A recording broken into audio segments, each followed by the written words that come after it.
You know, the mental health field is evolving into more self-awareness and self-connection, as opposed to stopping your depression or not drinking anymore. You know, these more specific, I would say, pathologically based ways of thinking.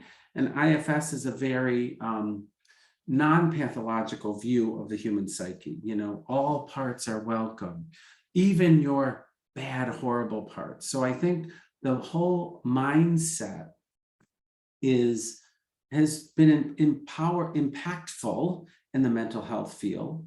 I think this idea that everybody has something inside of them that is capable of healing is also a really important concept. We all have self-energy. We all have the capacity to heal. That touches people. And anybody who experiences it gets hooked. Now, I know I've been doing workshops like crazy, and we're spreading the word in all these different areas. And Dick has been doing that for years himself. So there's also exposure and readiness. It's like timing, right? And I think things just kind of, people were looking for something different. And I think IFS is different enough to have impact. Well, for me, the whole parts of a therapist thing, it's a big piece of what we focus on in level 1 training in IFS. You know, for those of us who are old enough and trained in a more psychodynamic or psychoanalytic perspective, like countertransference is, what do you feel towards the client? IFS kind of takes that to a different level. It's not kind of what they're projecting onto you and then what you'll kind of project back to them in order to help them work through their issues. It's more, excuse me, your shit gets in the way of your client's stuff. So let's work really, really hard to clear your system so you're not in the way of being with your clients. And the thing that was pretty shocking to me was how much my parts were in the way.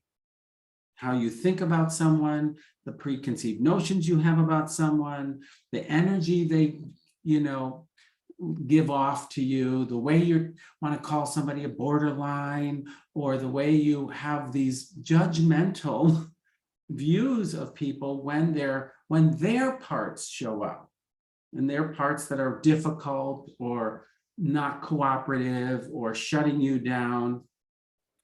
It's really easy for therapists to get triggered and activated. And we don't often acknowledge that so readily. We are taught to put it back on the client. Why do you think I'm upset at you? Instead of saying, yeah, you're right. That was really a statement that was hard for me to hear. And a part of me got mad, you know? So it is kind of much more honest and open with clients, but also with ourselves. First, let me say, I'm not using the word triggered anymore. Oh, okay.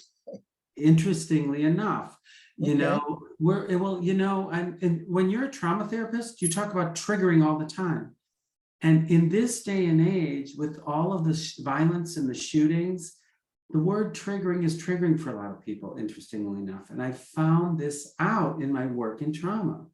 So I'm mindful about being careful of even using that word anymore. Like I can feel that, because it has a different meaning now than it had 5 or 10 years ago, which is a sad state of where we're at in our culture and in our society, that's a word that is now activating for people. So I just wanted to kind of name that, right? Okay.